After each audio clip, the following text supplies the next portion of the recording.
Monday, December 5 marks 121 years since one of the most influential figures in film and culture was born. Walt Disney went from amateur cartoonist to the creator of one of showbiz's most iconic brands. The Walt Disney Company was founded in 1923 by its namesake and his brother, Roy O. Disney.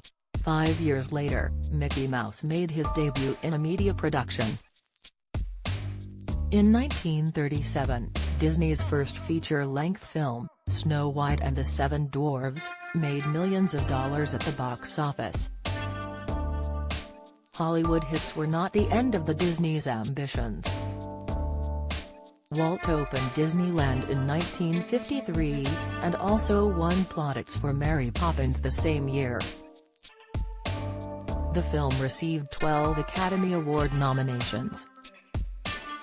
The Walt Disney Company is now worth hundreds of billions of dollars according to reports.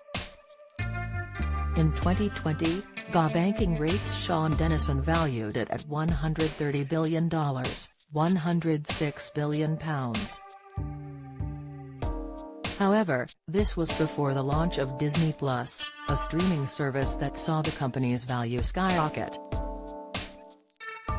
Statista reported this week that the Walt Disney Company now holds assets worth $203 billion, £166 billion. Founder Walt always tried to maintain a degree of normality while his business continued to surge in value and notoriety. His adopted daughter, Sharon, once explained how he did this.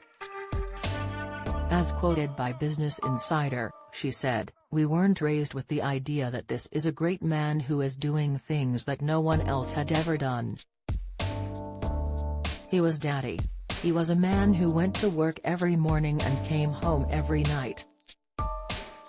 When Walt died from lung cancer in 1966, he left behind a huge fortune for his two daughters Sharon and Diane, as well as his many grandchildren.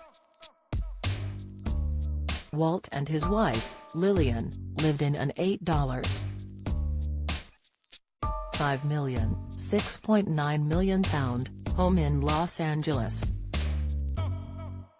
The home's value soared to over £70 million after renovations made by another owner.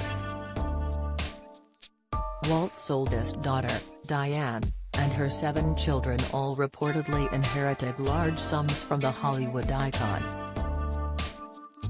One of her daughters, Tamara, told People that her family lived a very simple, traditional family life.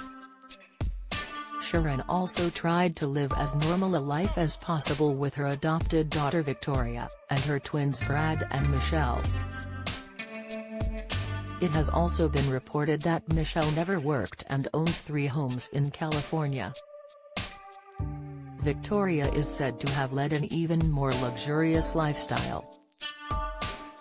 Eric Gardner of The Hollywood Reporter once wrote of Sharon's adopted daughter, "She once went on a Disney cruise ship and destroyed her suite in such spectacular fashion that Eisner, then CEO of the company, had to call the trustees and make them pay for the damages." The family staged numerous interventions, to no avail. The twins, Brad and Michelle, became embroiled in a dispute over a trust fund worth more than £300 million. Journalist Mr. Gardner reported that the inheritance was supposed to be sent to the twins in 5-year intervals. But while Michelle got hers, Brad did not receive his. The trustees and Brad's sister argued he could not receive the money because of a chronic cognitive disability. They also believed the twins' father, Bill, was trying to take advantage of his son to gain access to the inheritance.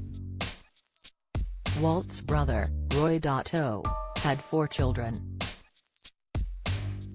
His son, Roy, announced plans to sell his £6 million worth of Disney shares, but later died of stomach cancer in 2009.